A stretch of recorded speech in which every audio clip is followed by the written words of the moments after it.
नमस्कार, मैं हूं दीपाली राणा। आप देख रहे हैं कल का बाजार। आपकी इन्वेस्टमेंट हो या हो ट्रेडिंग से जुड़े हुए सवाल इस शो में हम शामिल करते हैं। पहले बता देते हैं आपको तरीका, हर रोज की तरह कैसा पार्टिसिपेट कर सकते हैं कल का बाजार में। 7045220000 ये हमारा व्हाट्सएप नंबर है। इसके अलावा आप फेसबुक, ट्विटर पर ये शो लाइव भी देख सकते हैं। अपनी क्वेरीज वहां पोस्ट भी कर सकते हैं #आस्कआवाज लिखकर।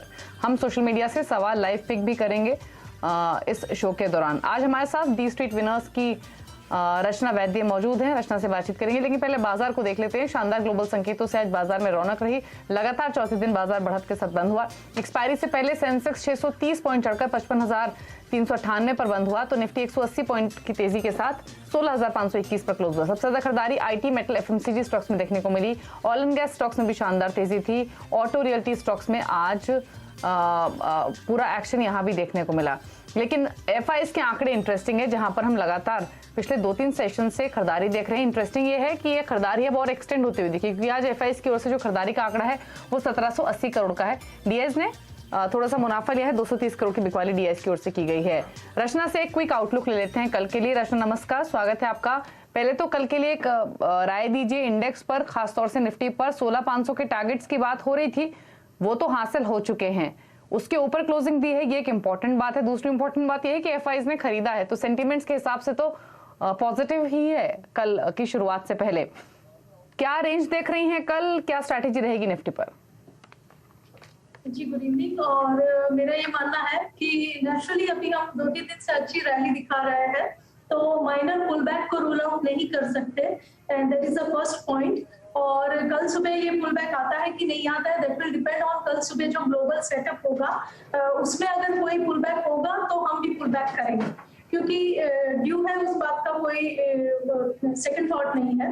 अगर ग्लोबल सेटअप पॉजिटिव रहा तो हम माइनर डिप अगर देंगे भी तो सपोर्ट पा लेंगे, और इन दैट केस हमारे लिए सपोर्ट के लिए जो लेवल नजर में होना चाहिए, that should be around 16,400 on Nifty futures. अगर निफ्टी फ्यूचर्स 16,400 के करीब सपोर्ट ले लेता है ड्यूरिंग एन इंट्राडे डिप, तो हम दोबारा से एक अप स्विंग देने की कोशिश करेंगे, और ऊपर वाली साइड पे हम जो आज के हाईज है उसको रिविजिट करने की एक दोबारा कोशिश कर सकते हैं। और अगर वो भी निकल गए in any extreme case, then we can go toward 16,650। ठीक है, चलिए, तो ये सजेशन आपको इंडेक्स पर दिया है, लेकिन अब सवालों को फटाफट से शामिल करते हैं। पहले कॉलर आदित्य हमारे साथ मौजूद है ग्वालियर से। आदित्य नमस्कार, बताइए अपना सवाल। नमस्कार ma'am, good evening. Good evening. Hello ji ma'am, मैं एक्चुअली पूछना चाह रहा था, मेरे पास टाटा मोटर्स के 50 शेयर्स है at the rate of 449 rupees per share. तो मैं ये पूछना चाह रहा था कि इसका फ्यूचर एक्सपेक्टेशन क्या है, मतलब कितना हाई जा सकता है ये? टाटा मोटर्स 449 की बाएंगे, आपके भाव के आसपास फिलहाल कर रहा है ट्रेड, लॉन्ग टर्म के लिए रखा है। पूछ लेते हैं रचना, बताइए क्या सजेशन, क्या टारगेट्स नियर टर्म और लॉन्गर टर्म में आप देख रही हैं? जी, अगर नियर टर्म की बात करें तो 450 के आसपास एक माइनर रेजिस्टेंस जरूर है, और ये निकलने के चांसेस रहेंगे अगर पूरा मार्केट सपोर्टिव रहेगा और ग्लोबली भी थोड़ा सेटअप पॉजिटिव बनता, जैसे अभी नजर आ रहा है ऐसा बनता रहेगा, तो ये रेजिस्टेंस निकल भी सकता है। 450 और 55 के बीच का जो रेजिस्टेंस है वो निकल गया तो this can go towards 500 and 530। And down side पे सपोर्ट की जहां तक बात है तो 430 के आसपास का सपोर्ट नजर में रखना चाहिए। 50-55 निकल गया तो मोमेंटम इंक्रीज होगा, जो इसको 500 और 530 की तरफ लेके जा सकता है। ओके, चलिए, तो ये सजेशन आपके लिए टाटा मोटर्स पर। अब अगले कॉलर से बात करते हैं। राजश्री है हमारे साथ फोन लाइन पर बीकानेर से। राजश्री, गुड इवनिंग, बताइए अपना सवाल। मैडम, मैंने आईटीआई के 500 शेयर ले रखे हैं, 127 की परचेज है मेरी। आप आईटीआई लिमिटेड की बात कर रहे हैं, राइट?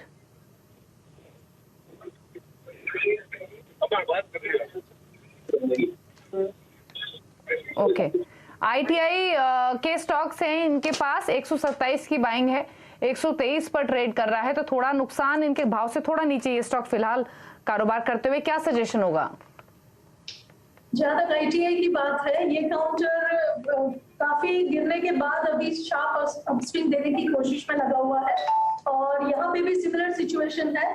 अभी वो जिस प्राइस पे एंटर करे हुए करीब 127 128 के आसपास ही है वो, और वहीं पे एक माइनर रेजिस्टेंस भी है। अगर ओवरऑल मार्केट सपोर्ट करेगा, ओवरऑल ग्लोबल सिनेरियो भी अगर पॉजिटिव रहेगा, ओनली देन दिस स्टॉक में टेक आउट दिस रेजिस्टेंस। पर सीधा सीधा यहाँ रेजिस्टेंस निकलता हुआ नहीं नजर आ रहा, वो थोड़ा माइनर पुलबैक यहाँ से दे सकता है। इन विच केस आपको 109 108 के नंबर्स को ध्यान में रखना पड़ेगा। अगर 109 108 तक में अगर पुलबैक समा गया, सस्टेन हो गया, ये सपोर्ट अगर वर्क कर गया, then it can make another attempt, और थोड़े कंसोलिडेशन के बाद 127 अगर निकाल दिया तो then it can go towards 150, but not directly. Okay, अगले कॉलर से बात करेंगे। एसएमएस के जरिए साधना ने सवाल भेजा है, फरीदाबाद से साधना साहू ने। गोदरेज प्रॉपर्टीज पर इनका सवाल है, काफी ऊपर की खरीदारी है इनकी, 2373 की 5 स्टॉक्स इन्होंने लिए हुए हैं, 1412 पर कर रहा है ट्रेड, तो लॉसेस तो काफी हैं, थोड़ा एवरेज करें यहाँ पर या एग्जिस्टिंग पोजीशन कोई होल्ड करें? See, this is a position जिसको सही हिसाब से मैनेज नहीं किया गया, और अब यहाँ पे एक ही चीज मैं कह सकती हूँ कि इतना लॉसेस अगर टॉलरेट कर ही लिया है तो यहाँ पे अब 1260 का नंबर एक ध्यान में रखना चाहिए। मैं मानती हूँ ये नंबर यहाँ से भी काफी दूर है, बट उससे पहले सपोर्ट नहीं बन रहा, तो ओवरऑल मार्केट के सपोर्ट के साथ अगर 1260 ड्यूरिंग बैड डेज, ड्यूरिंग पुल बैक्स, अगर ये काउंटर सस्टेन कर लेगा तो देन बने रहना चाहिए। एंड ऊपर वाली साइड पे अगर ये चल गया स्टॉक तो it can go towards 1500 1550 and even 1650 only with the support of the overall market. Okay, चलिए, तो ये राय आपको गोदरेज प्रॉपर्टीज से मिली है। एक और सवाल एसएमएस के जरिए कैलाश गायकवाड़ ने पालघर से भेजा है। आईटीसी पर इनका सवाल है, मुनाफे का ट्रेड है इनका, ये 209 की क्योंकि खरीदारी है, स्टॉक 250 के ऊपर ट्रेड कर रहा है, लेने हैं प्रॉफिट से लॉन्ग टर्म के लिए होल्ड करना है? इनकी आपने एंट्री कहाँ की बताई? 209 राइट?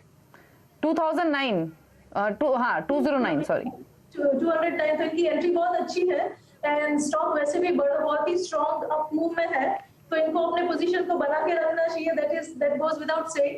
एंड यहाँ पे उनको अपने एसएल को ट्रेल कर लेना चाहिए। एसएल को अगर वो ट्रेल करके 240 के आसपास अगर ला सकते हैं on a closing basis, only on a closing basis, तो इनको अपमूव के लिए फर्दर यहाँ पे बने रहना चाहिए। और ऊपर वाली साइड पे जो काउंटर इतना स्ट्रांगली जा रहा है वो बहुत जल्दी 310 320 को पार भी कर सकता है। अगर ओवरऑल मार्केट ऐसे ही बने रहेगा जैसे अभी बना है तो वो बहुत ही जल्दी 330 को भी पार करते हुए नजर आ सकता है। तो एसएल को ट्रेल करते जाइए जैसे जैसे आगे बढ़ता है और बने रहिए स्टॉक में। ओके, होल्ड करने की सलाह है। कॉलर है हमारे साथ अब राहुल साथलिया पुणे से हमारे साथ मौजूद हैं। राहुल जी गुड इवनिंग, बताइए कौन सा स्टॉक आपने खरीदा है, क्या जानना चाहते हैं? गुड इवनिंग मैम, मैंने mother and Sumi wire quantity 2350 खरीदा है 63 रुपीज में, तो मुझे होल्ड करना चाहिए या अभी निकल जाना चाहिए? मदरसन सुमी आपकी बाइंग है 63 की, करेक्ट? 63 रुपीज 62 की। और आपने कब ये हाँ तो ये आपने खरीदा कब था? करीबन अभी 1-1.5 महीना हो गया मैम। तो ये मदरसन सुमी वायरिंग क्या बात कर रहे हैं, राइट? जो 77 रुपए पर ट्रेड हो रहा है फिलहाल। या तो उसको होल्ड करना चाहिए या अभी निकल देना चाहिए? क्वांटिटी है 2350। ठीक है, पूछ लेते हैं। 14-15 रुपए का फायदा आपको हो रहा है फिलहाल एक स्टॉक पे, 2300-2400 के क्वांटिटी है आपके पास शेयर्स की। रचना क्या सजेशन रहेगा मदरसन सुमी वायरिंग पर? 77.85 पर क्लोजिंग हुई आज। मदरसन सुमी वायरिंग की बात हो रही है यहाँ पे जी। जस्ट अ मोमेंट था।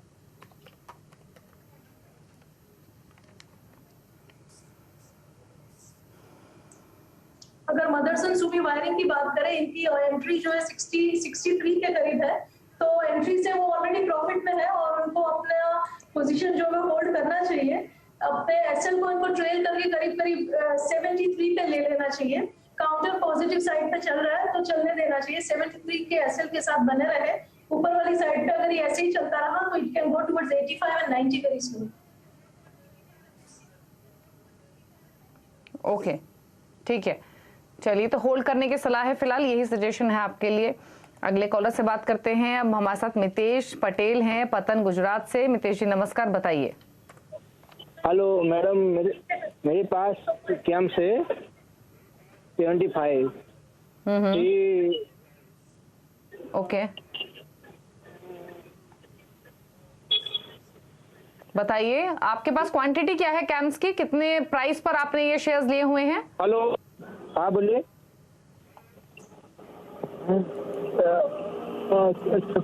चलिए इनसे 75 शेयर लिए हैं, क्या करिए? ठीक है, 3600 की आपकी बाइंग है, लॉसेस में हैं आप अभी काफी। पूछ लेते हैं क्या सजेशन रहेगा। कैम्स 3600 की बाइंग है, 2400 पर कर रहा है ट्रेड, 1200 का नुकसान। क्या सजेशन आपका रचना? जी again this is a position जिसको रॉन्गली होल्ड करा गया है, ये करना नहीं चाहिए था, पर क्योंकि अब ऑलरेडी इतना पेन ले लिया है तो अभी वो जहां पे है वहीं पे करीब करीब 2250 के आसपास एक इंपॉर्टेंट सपोर्ट बनता है। तो लेट्स अज्यूम कि 2250 का ये सपोर्ट अगर अब होल्ड कर गया तो it might be trying to turn. यहाँ पे मोमेंटम में इंक्रीमेंट तब आएगा जब ये 2500 को क्रॉस करेगा, और अगर क्रॉस कर गया 2500 को तो then it can go towards 2700 2850 and then further. तो 2250 के एसएल के साथ यहाँ पे बने रहना चाहिए, और अगर ये एसएल भी टूटता हुआ दिखा इन any case on a closing basis तो फिर यहाँ से एग्जिट ले लेनी पड़ेगी। ओके, चलिए, तो ये सजेशन है आपके लिए। अगले कॉलर से बात करेंगे। सूरज हमारे साथ माफ कीजिए मौजूद हैं। सूरज केरला से। सूरज गुड इवनिंग, बताइए अपना सवाल। मेरे पास मिंडा इंडस्ट्रीज का 25 स्टॉक है, लिया था, तो अभी होल्ड करना है कि किस प्राइस पर?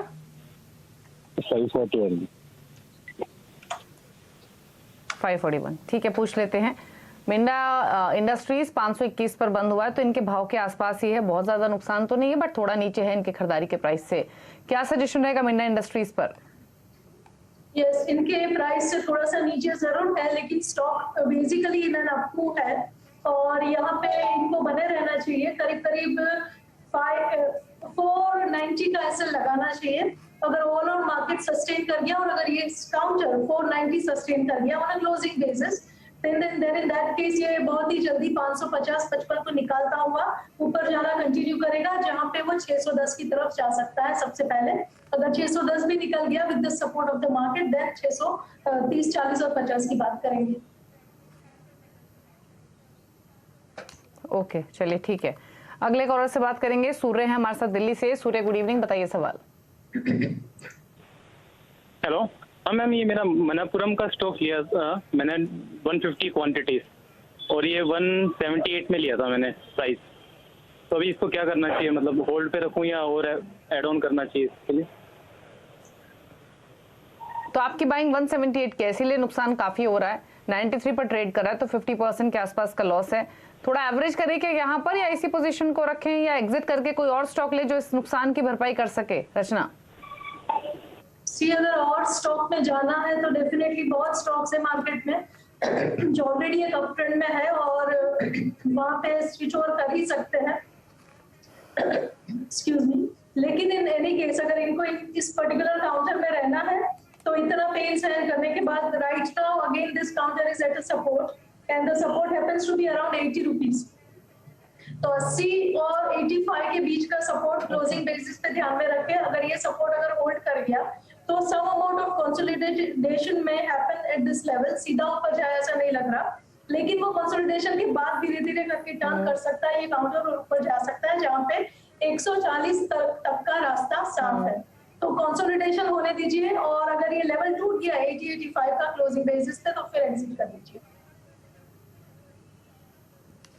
ओके, ठीक है।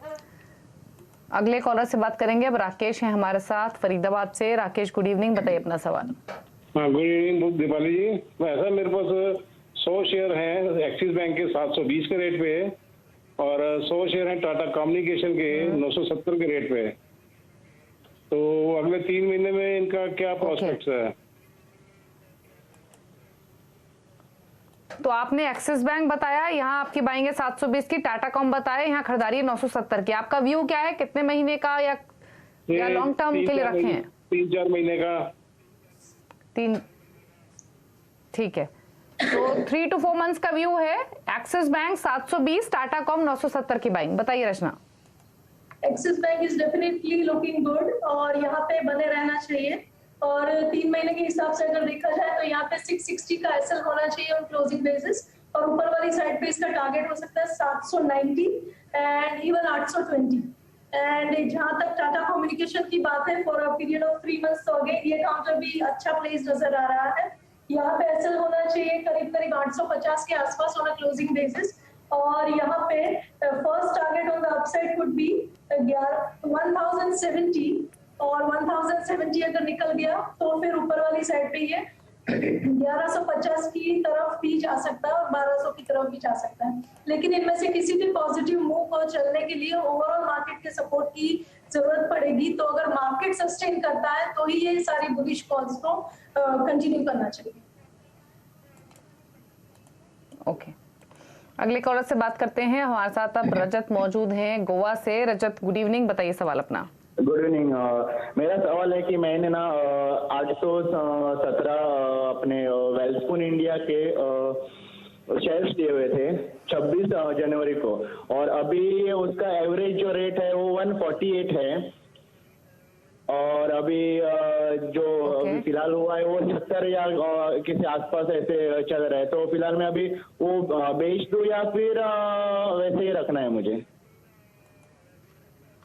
148 की बाइंग है, 72 पर ट्रेड हो रहा है, तो 75 रुपए नीचे है। नुकसान तो है काफी, इसमें तो कोई शक है नहीं, पर बेचने के लिए भी तैयार हैं अगर ये पॉसिबिलिटी हो कि नुकसान और गहरा सकता है। क्या सजेशन रहेगा आपका? Again this is a position जिसको सही हैंडल नहीं करा गया है। नेवरदलेस अगेन ये पोजीशन सपोर्ट पे है, very similar cases coming up. तो अब यहाँ तक का पेन सहन करा ही है, तो 70 या 68 के लेवल को क्लोजिंग बेसिस पे देख लीजिए। अगर ये लेवल क्लोजिंग बेसिस पे होल्ड कर गया तो यहाँ से धीरे धीरे सम कंसोलिडेशन होने का चांस है, और वो कंसोलिडेशन के बाद शायद ये स्टॉक ऊपर वाली साइड पे टर्न कर सकता है क्योंकि सपोर्ट पे है और ऑलरेडी गिरा हुआ है। लेकिन इन एनी केस अगर ये सपोर्ट क्लोजिंग बेसिस पे टूटता हुआ नजर आ गया 68-70 का, then you might have to exit. And अगर ये होल्ड कर गया तो ऊपर वाली साइड पे this can slowly turn and go towards 100 and then 110 and 20-30। Okay, चलिए, तो ये सजेशन है आपके लिए वेल्सपन इंडिया पर। फिलहाल आप होल्ड कर लीजिए स्टॉप लॉस के साथ। स्टॉप लॉस को स्ट्रिक्टली फॉलो करना है इस स्टॉक में। फटाफट से कुछ सवाल आप पिक कर लेते हैं सोशल मीडिया प्लेटफॉर्म से। पहले एक नजर ट्विटर पर डाल लेते हैं क्योंकि वहां पर हमें रेगुलर क्वेरीज व्यूअर्स की आती हैं, और जो सवाल हमें मिला है, ये सवाल भेजा है सुरेंद्र ने। एचजी इंफ्रा की ये बात कर रहे हैं, 50 शेयर्स हैं, 585 के प्राइस की इनकी बाइंग है। एचजी इंफ्रा आमतौर पे स्टॉक का जिक्र होता नहीं। रचना, अगर आप इसका चार्ट निकाल सकें तो बताइए, अदरवाइज हम कोई और स्टॉक या कोई और क्वेश्चन पिक कर लेंगे। जी डेफिनेटली देख लेता है। एचजी इंफ्रा की जहां तक बात है, ये काउंटर वैसे देखा जाए तो साइडवेज में है, और करंटली जो अपस्विंग चल रहा है ये इस काउंटर को ऊपर वाली साइड पे 605 तक लेके जा सकता है। 603, 605 के आसपास एक रेजिस्टेंस है, वहां पे ये काउंटर रुक सकता है। तो अगर आप शॉर्ट टर्म प्लेयर है तो वहां पे बुकआउट करने का सोचें, और उसके बाद ज्यादा कुछ मुझे डायरेक्ट उम्मीद नहीं है क्योंकि बेसिकली साइडवेज है। अनुज पंडित ने एक सवाल भेजा है नासिक से। बंधन बैंक 500 शेयर्स, 390 का बाइंग प्राइस, जानना चाहते हैं एवरेज कर ले क्या या फिर इसी पोजीशन को होल्ड करें? होराइजन है 3 मंथ्स का। जी, जहां तक बंधन बैंक की बात है, ये काउंटर भी साइडवेज है, और यहाँ पे ऊपर वाली साइड पे this counter can go towards 300-305 तक जा सकता है, और वहां पे एक रेजिस्टेंस आएगा। अगर आप शॉर्ट टर्म प्लेयर है तो उस टाइम पे आपको अपना कॉल लेना पड़ेगा। सपोर्ट यहाँ पे 270 पे बनता है। अगर आप होल्ड करना चाहते हैं यानी कि 270 को ध्यान में रखना चाहिए। Not the greatest of the stocks, इससे ज्यादा बहुत बढ़िया बढ़िया स्टॉक्स है मार्केट में, देखना हो तो उनको देखना चाहिए, और यहाँ से अपने लॉसेस को कट करके एग्जिट को फाइंड करने की कोशिश करनी चाहिए। ओके, अभिषेक छाबड़ा एक सवाल भेजे हैं अबाउट इंडिया पर। 17,856 की इनकी बाइंग है, व्यू है शॉर्ट टर्म। कौन सा stock? About. Okay, just a moment. जी, जहां तक अबाउट की बात है तो ये particular counter as of now up trend में है, और यहाँ पे देयर इज ऑल चांसेस कि ये काउंटर फर्दर ऊपर वाली साइड पे जा सकता है। और अगर ये मीडियम टर्म प्लेयर है तो इनको अपना सपोर्ट जो है वो 19,000 को रखना चाहिए, and this is on a closing basis. ऊपर वाली साइड पे this counter can very easily go towards 21,000 and 22,000 and even further than that. और लॉन्गर टर्म प्लेयर्स के लिए भी यहाँ पे अपॉर्चुनिटी है जो अगेन 23,000 एंड उसके पॉजिटिव साइड पे फर्दर उम्मीद रख सकते हैं। अगेन ये सारी बातें तब तक वैलिड है जब तक ओवरऑल मार्केट सस्टेन करता है। इन एनी केस अगर मार्केट क्रैश होता है for any reason for any time period, then none of this remains valid.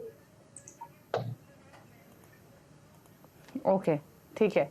तो ये बॉट पर सवाल हुआ, फिलहाल तो आप होल्ड कर सकते हैं, लेकिन हाँ स्टॉप लॉस को लगाइए और अपनी पोजीशन को रखिए। सागर एक सवाल भेज रहे हैं लक्ष्मी ऑर्गेनिक्स पर, 130 की इनकी बाइंग है, 250 स्टॉक्स हैं, व्यू है लॉन्ग टर्म। जी, यहाँ जहाँ तक लक्ष्मी ऑर्गेनिक की बात है तो ये काउंटर एज ऑफ नाउ काफी करेक्ट कर चुका है और नीचे से अपस्विंग देने की कोशिश कर रहा है। जहां से इसने टर्न करना शुरू किया है करीब करीब 290 से, वहीं पे एक इंपॉर्टेंट सपोर्ट मानना चाहिए। ऊपर वाली साइड पे जो रास्ता है वो 390 तक साफ है। अगर 390 निकाल देगा तो फिर 410 और 20 की तरफ जाते हुए नजर आ सकता है, जहां पे आगे सेकंड रेजिस्टेंस आएगा। तो उस हिसाब से इन लेवल्स को ध्यान में रखें। 390 and 410 and 50 are the targets, and यहाँ पे सपोर्ट जो बनता है that is at around 270 280। Mayur Sharma एक सवाल भेज रहे हैं, इन्होंने 35,500 की बैंक निफ्टी की पुट खरीद ली है, उसके भी 10 लॉट लिए हैं और प्राइस है 44 रुपए का। मार्केट तो तेज बंद हुआ है, इन्होंने पुट ली है, तो क्या सजेशन है इनके लिए? जी, इनके लिए सजेशन यही है कि bank Nifty as of now strong trend में है। तो पहली बात ये कि कल के दिन में बैंक निफ्टी अगर थोड़ा बहुत गिरने के बावजूद भी अगर पुल बैक आता भी है तो भी अगर 35,700 होल्ड करेगा फ्यूचर्स पे, तो यहाँ पे एक दोबारा अपस्विंग बनने के चांसेस रहेंगे। बहुत सारे बैंकिंग स्टॉक्स है जो प्राइवेट बैंकिंग साइड पे है, ओवरसोल्ड लेवल से निकल के आ रहे हैं, तो यहाँ पे एक अपस्विंग दोबारा पावरफुली जनरेट हो सकता है जो 36,000 और उसके बाद बैंक निफ्टी को लेके जा सकता है। और अगर निकल गया 36,000 भी तो ये 36,500 की तरफ भी जा सकती है। तो शॉर्ट साइड पे अगर ये खेलना चाहते हैं तो not a great idea, except अगर 35,700 750 का लेवल टूटते हुए नजर आए। ओके, ठीक है, चलिए तो सजेशन आपको दिए गए हैं, अब रणनीति आप बना सकते हैं। और इसी के साथ शो को भी समेटने का वक्त है। शुक्रिया आपका रचना आने के लिए शो में, सभी क्वेरीज को आंसर करने के लिए। कोई क्लोजिंग कमेंट आपकी ओर से? As of now, I'm not holding any of these. Okay, thank you so much show में आने के लिए। इसके साथ कल का बाजार में इतना ही। खबरों पर अपडेट के लिए CNBC आवाज के साथ रहिए, यूट्यूब, ट्विटर, फेसबुक के जरिए। नमस्कार।